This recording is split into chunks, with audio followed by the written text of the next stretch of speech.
All right, welcome everybody. I'm Joe Higgins, and with me today is Nate Dean, president of the Nelsonville-York Athletic Hall of Fame.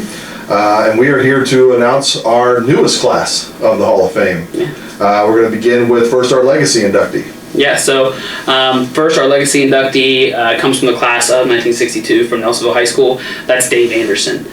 Dave played 4 years of football and 4 years of basketball. He was a multi-all SEOAL basketball player and as well as football player. He was also all-state third team. When you look back at some of the awards from our legacy schools, we don't really have a lot of all-Ohioans, and frankly, it was harder to make all-Ohio back then. So anyone who can make that all-Ohio team, it is very much deserving.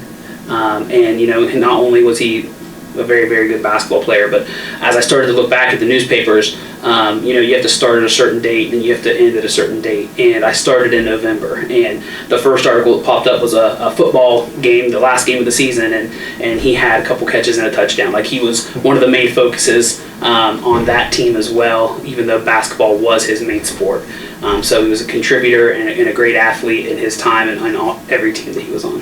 And then it looked like he went on to continue his career. He did, yeah. So he went to Marietta College and played and graduated from there.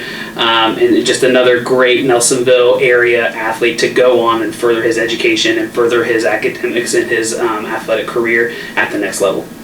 All right, congratulations to Dave Anderson for the legacy inductee. Let's move on to our contributors for the Hall of Fame class this year, Jim and Gary Edwards. Yeah, so it is hard to think of one without the other.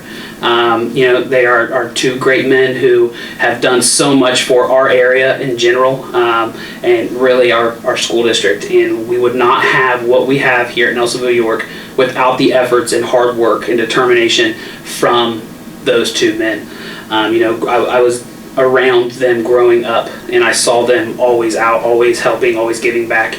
And they always wanted what was best for our kids. And they had kids that came through our programs as well, and were great athletes, and they did everything they could to give back. So whether it was helping physically build the field that we have, our football field, or our stadium, or our weight room, or being part of the school board.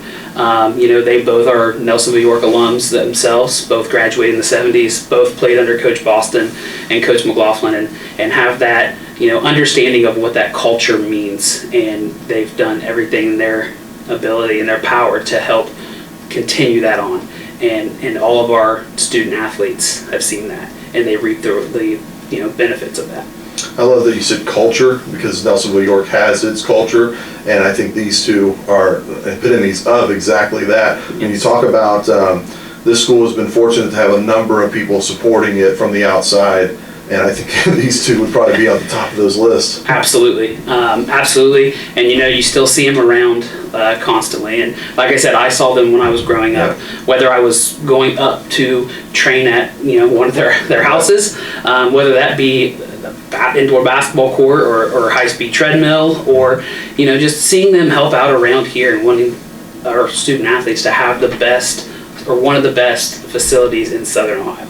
And that's still going on. It absolutely is. It absolutely is. Congratulations to Jim and Gary Edwards. Let's move on to our distinguished alum. Yeah, so distinguished alumnus, we wanted to make sure that there is a category out there that some of our alums kind of fall into, where and I'll just kind of give you the brief definition of what we're looking at. Mm-hmm. So distinguished alumnus will recognize someone who's achieved the distinction in the field of athletics, whether it be coaching, administration, or mentoring, even if it is not at Nelsonville-York. So that person is Ed Toyilliger, and Ed is a graduate from 1974. He was part of one of the very first, or the very first actually, TVC championship team in 1973. He comes from just that great establishment era of, this is what we're going to be. And we talked about culture earlier, and Ed is part of that group that set the tone. They set the culture. With us becoming Nelsonville-York High School in 1967, it wasn't until about 72 when we really started to keep our footing, and then 73 with that first TVC championship in football really solidified kind of where we wanted to be. And Ed took that with him everywhere he went. When I called and informed Ed, and I've talked to him almost yearly a couple times. And he's a great guy, and he loves Nelsonville-York, and he always talks about being from Carbon Hill, and I was from Carbon Hill. So, it was just kind of, interesting to get that connection as well. But I know that he took everything that he learned here, from whether it was Coach Boston or Coach McLaughlin or any of the other numerous coaches that he had, whether it be football, wrestling, or administrators or teachers that he looked up to. He took that from this area and went out into the state of Ohio, and he made a name for himself. And whether that be Coach of the Year awards for like the state of Ohio or district or the Columbus area, or he was even had Teacher of the Year awards. So he was more than just a coach. He was a mentor. He was a phenomenal administrator, and he's still doing that work today. He works for Ohio State, and he works as part of their football staff and their high school recruit relations area.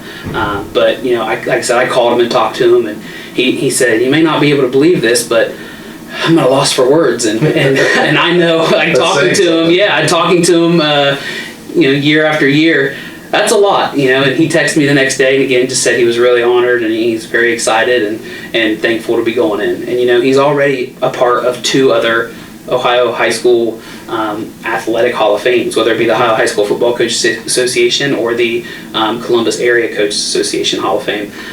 So we thought that it should be a no-brainer that although he may not have his coaching statistics here, he took what he learned here. He took the culture that was developed, that he helped establish, and he went out and he set the tone, and he represented Nelsonville-York to the best of his ability.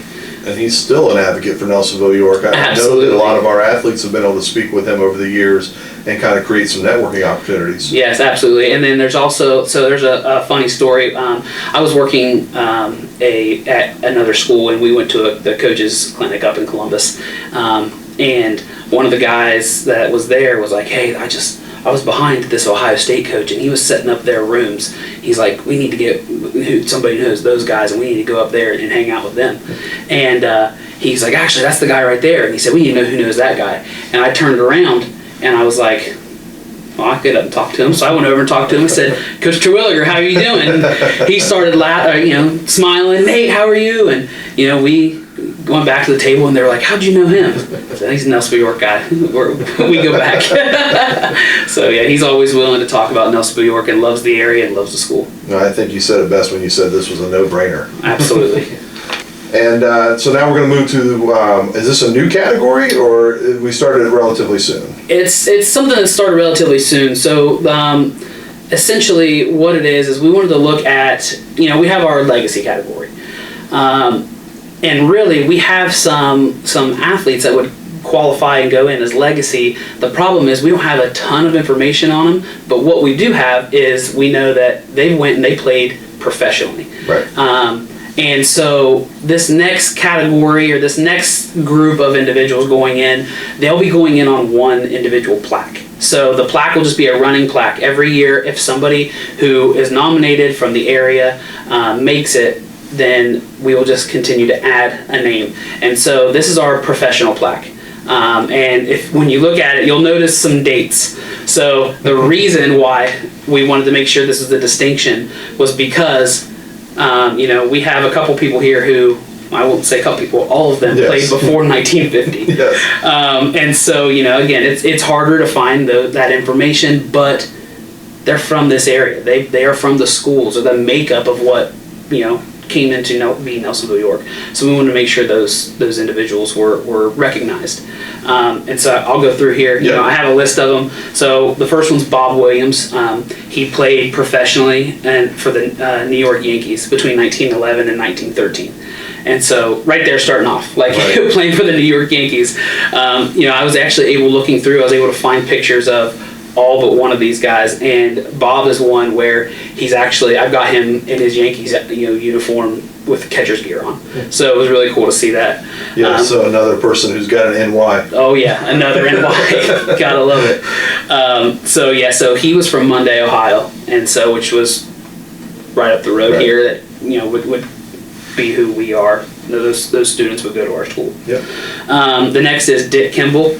So Dick went to Ohio University. He lived in Bookdale, Ohio. So, a Bookdale grad here. But he was 6 years in the minor leagues and then was called up to the major leagues to play for the Washington Senators, and he was a shortstop. And so, Dick, just another one from right here in Bookdale. Mm-hmm. The next one, John Lovett. So that's another Monday, Ohio student or athlete, and he played one season with the St. Louis Cardinals in 1903, and so he was part of that group. Josh Devore, so Josh from Murray City. He played 7 seasons in the major leagues with 4 different ball clubs. He played for the New York Giants, he played for the Cincinnati Reds, the Philadelphia Phillies, and the Boston Braves. In that season where he was traded to the Boston Braves, he was part of the 1914 Boston Brave World Series championship team. So that's really cool to have a World Series champion from right here in Murray City. And I was even able to find some professional or some major league stats on that. So he had a career 277 average and had 11 home runs and 149 RBIs with 160 stolen bases. Not bad. Not bad at all. He was an outfielder, and one thing I found extremely interesting was he was only 5'6". Yeah. So obviously, athletes are much bigger now. But you have that Jose Altuve who plays professional baseball, who's not too far off. So Josh Devore. And then our next one is Roy Wright. Roy was born in Bookdale, Ohio, and he ended up playing 4 years in the minor leagues and then got called up pitch for the New York Giants. And so that was in 1956. So I was a little off when I said before 1950, but we'll go with 1960s. But yeah, so those 5 are going to go on a plaque. So that plaque will just have little notches where we'll put their name and then we'll put who they played for. And so we're excited to be able to include that into what goes into our Hall of Fame. Absolutely. Give some inspiration to our upcoming athletes that maybe they'll get on that plaque one day. Absolutely. If anything, that may be a plaque that's more than just I want to be on that wall. Like if you make that plaque, that's something special. So excellent. Well, let's turn our attention now to our athletes for this class. Absolutely. So the first athlete from Nelsonville-York High School going in is Randy Penrod. So Randy is a 1977 grad. He was a football, baseball, basketball athlete. He was part of 3 TVC championship football teams, and he was first team all TVC, first team all district, and a special mention all state player back in his senior year. And again, going back to that time, it was harder even to make special mention all state. Now they multiple people for each position for each team, but if you made any type of all state list back then, you were a pretty big deal. The really cool thing about Randy going in is that, one, his brother's in, so he and Rick are both going to be in, so that's really cool. The other thing is we have 3 essentially letters of recommendation for him from 3 of the 4 Nelsonville-York head football coaches, one of them being Coach Boston Sr. Mm-hmm. So that carries weight. But with Coach Boston Sr.'s write-up, it was to go to the all-league and all-district meetings, and it was him fighting for him to get on a spot on that team. Mm. So what's really cool is, it's essentially like he was writing it to us. Yeah. It said he's got the best hands. He's set every school record. He, this, and this. And while it still is, or the school was still in its infancy technically, he was one that everybody shot for. Everybody in the 80s watched him play, and that's who they either modeled their game or they wanted to beat what he did. But it did say that he had the best hands. Coach Boston said he had the best hands that he had seen. And again, coming from Coach Boston Sr., that carries weight. So yeah. All right, our next inductee comes from the class of 1989. Yeah, so the next inductee is Shawn Ward. Shawn and Matt Yinger were 2 wrestlers that year who went on to place at sectionals, districts, and state, just the 2 of them. So, as a team, they finished 10th in the state at the state meet. And it was just the two individuals. Shawn was a sectional champion, district champion, and then also placed 6th that year at the state meet. And talking with his teammate, Coach Yinger, he said that the thing is, he was actually about 30 seconds away from being able to go to win state himself. That just at the last second something happened, and he ended up falling in a match that he very easily could have won if that hadn't happened. So those two kind of pushed each other to get there. And Shawn is part of 3 TVC championship teams. He was the TVC MVP in 1989. So you go and you earn your state place, you earn your state recognition, you deserve to go into the Hall of Fame. Absolutely. So, our next inductee, a multi-sport athlete from the class of '94. Multi-sport athlete, absolutely, and was very, very big in the women's track and field and women's basketball in that time. So the next person is Susan Crawford. So Susan, first team, all TVC. I'll start actually with her sophomore year because she's a 3-year starter. She was honorable mentioned all TVC as a sophomore in basketball. Her junior year, first team all TVC, second team all district, honorable mentioned all state. She led the team in scoring that year, and she even set a career high of 34 points in the game, which at that time was looked at as the school record. Now when it comes to our basketball records, I wish I had a chance to tackle them because I'd like to see what all of our point totals would be. But helped to go right into her senior year. She ended up with 811 career points. Her senior year, she was first team all TVC, first team all district, and again honorable mentioned all state. So 2-time honorable mention all state in basketball. And the thing is, track and field may have been her best sport. Right. When you look at track and field, I mean, I'll just read you down this list. 3-time TVC champion in the 1600 meter, 3-time TVC champion in the 3200 meter, 4-time regional qualifier in the 1600, 2-time regional qualifier in the 3200. She set and still holds the school record for both events. So set in 1994 and still holds both of them. And she, in her 3 or 4 years of running total, I believe her first place came as a sophomore. She finished first place in 24 events in those 3 years, even to the point where there's stories of officials asking the other girls, like, oh, who's going to win this one? And all the girls pointed to Susan. Who's finishing second? Exactly, yeah. Who's finishing second? We knew Susan was going to finish first. So Susan goes in, again, class of 1994, basketball and track, and still up on our board. Yeah. I mean, you can see her name That's awesome. back to back in 1600 and 3200. Very good. The next inductee, a receiver in football and a shooter in basketball. That's right. So the next inductee is Eric Mitchell from the class of 1997. So I had Coach Mitchell as a coach, and so I kind of got to know him a little bit that way. But then as I progressed through this and I learned more and more about our history and everything, I went to find out that he was actually the first 500-yard receiver that we had in a season. His senior year, he had a tremendous year on the football field. I believe he was, if he didn't set the record for catches in a season, he was second that year. I will have to double check myself on that one, but just that year alone, 30 receptions, 535 yards, and 6 touchdowns. He averaged 17.8 yards per catch.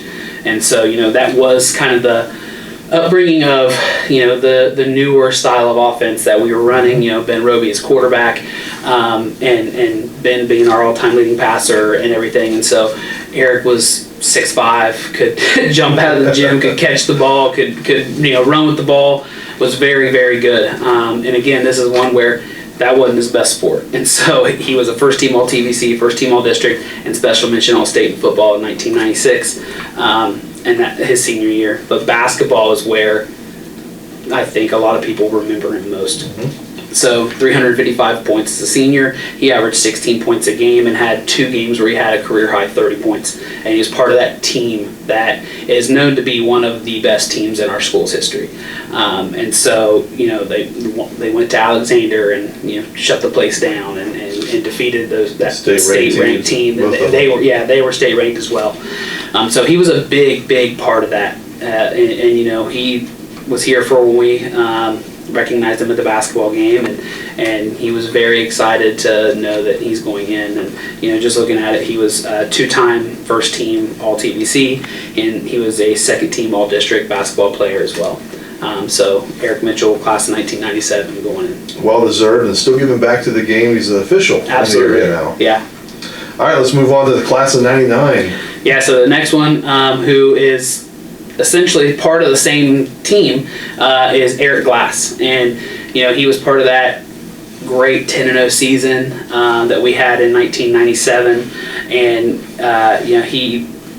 when you looked at, especially after he graduated, there were a lot of categories in our record book that would have said Justin Gale, Dave Boston Jr., Eric Glass, and some mixed order, probably Justin at the top still, but great company, yeah, great company to be in. I mean, he not only, he took a pounding because he still holds, or he had the most carries in a game. He had third most carries in a career, or fourth most carries in a career, and it was just constantly running through, whether it be arm tackles, shoulder pad tackles. There weren't a lot of people that were going to bring him down.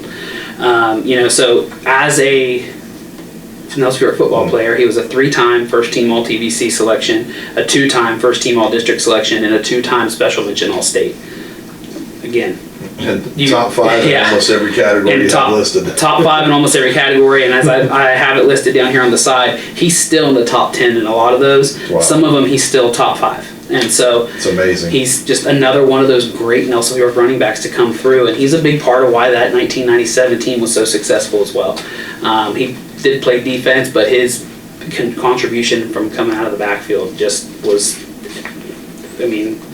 Hall of Fame worthy. Absolutely.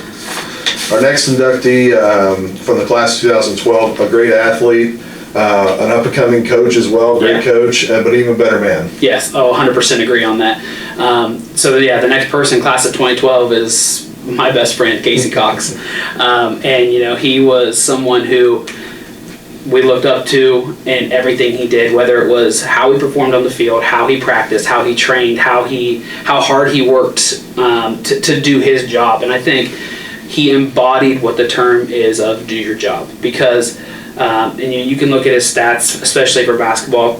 503 career points in 2 years and 11 points per game as a point guard. He had a career high of 31 points in one game. If his job was to score 30 a game, he would have scored 30 a game. Mm-hmm. But that wasn't his job. He ran the offense. He was a tremendous ball handler. He was a lockdown defensive player. Absolutely. He was an all-around phenomenal basketball player, and he continued to get better. And I tell everybody, it aggravates me because he's good at everything he does. Yes. And especially now that we're starting to get a little older, he still seems he's not. Yeah, he's getting even better. But no, he's a great mentor, and like I said, we looked up to him growing up with him. We knew that he was one of the best athletes in the class, one of the best students in the class. He was valedictorian of our class.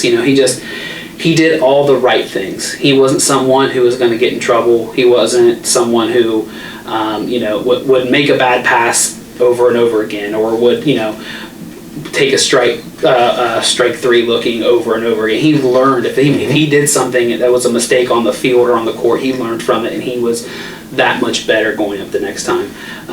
But looking at his batting, he has a career 344 batting average, which is phenomenal. A 400 on base percentage. He also pitched 28 strikeouts, and he led the team in assists in his entire career. He was a 4-year starter at shortstop. 2-time All-TVC, 2-time All-District, and again, one of my best friends and someone I still look up to as a man, and he's very, very deserving of going into the Hall of Fame. Absolutely, well deserved there. We have one more athlete that comes from the class of 2013. Yes, and this is someone who I'm very familiar with as well, and it's Caitlyn Workman, or her maiden name was Caitlyn Maiden. And so the maiden name should be very familiar to anyone who follows Nelsonville-York athletics. Kaytlin, 4-year starter on the varsity volleyball team. She was not the tallest. She was, she packed a punch. I would hate to try to go up and block one of her shots, and it might have been a time I went in and tried to shag some balls to get them back, and I remember she would hit and I would just back up and I wasn't even going to try. That runs in the family as well. Oh my gosh, it does. And speaking of that in general, so Kaytlin was a 2-time TVC most valuable player. She was the second two-time back-to-back most valuable player in our school's history. The first person to do it was her sister, Whitney. Right. And so, I think that's just something really cool to look back at, is like, Maiden, skip a couple years, Maiden. And, she lived up to everything that, she set her mind to. And she was, again, just a tremendously hard worker. And she played very, very high-level competitive spring volleyball in the off season, and something that her coach had raved about was the fact that her best position wasn't even what she played here at the school. Her best position was, I believe it was back row or setter for her travel team. But what the school needed was an outside hitter, and that's where she excelled. So yeah, she was phenomenal. So looking here, she was, as a freshman, honorable mentioned all-district. Sophomore, first team TVC, first team all-district. Junior, honorable mentioned all-state, first team all-TVC, player of the year in the TVC, and first team all-district. She repeated that her senior year, except this time she is a second team all-state. And if you think all-state's hard to get as football now, volleyball is almost impossible. Yeah. If you look at the all-state list, you sit there and you go, where are all the names? Because they do not elect the same amount of people that the other sports do. Yeah. And so a second team all-state coming from our area is phenomenal. So she was also the district player of the year that year. And, she just, it was a part of a great group, a great team, the district, championship or district finals team that was the furthest the school, or our team had gone in our school history at that point. And so she was a big part of that, and their group in general were phenomenal. So she was a huge part of that. An excellent class. Yes, it once is. again, and all of these will be honored in an induction ceremony in the fall. Yeah, so September 4th is going to be our ceremony. We'll have that in the cafeteria again.